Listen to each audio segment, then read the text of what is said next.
Hey there, Steve from Sifted Code. Got another tutorial for you today. What we're going to do is we're going to replace that index.html file. So when you go to your website, you actually go to something that you want to see instead of that default Apache page. All right, let's get into it. So the first thing we're going to notice is we don't have access to those files to replace them. We only have access to read them. So we're going to change that right now. Go ahead and SSH into your Raspberry Pi.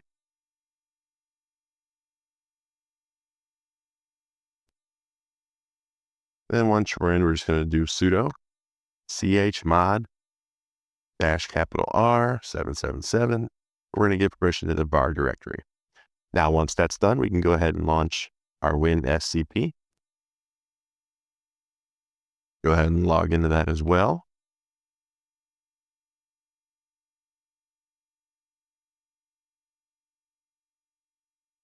And then once we're logged in, we're going to go to our root directory, go to the var, www.html.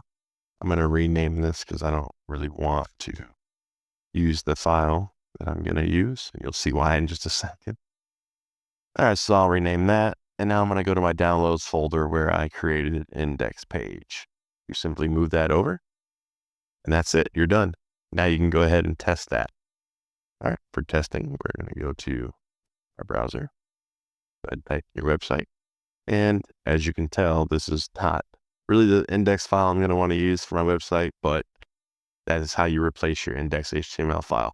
I thank you guys very much. Like, subscribe, follow the channel. I'm doing a lot of great things. If there's a tutorial that you would like to see, just let me know in the comments.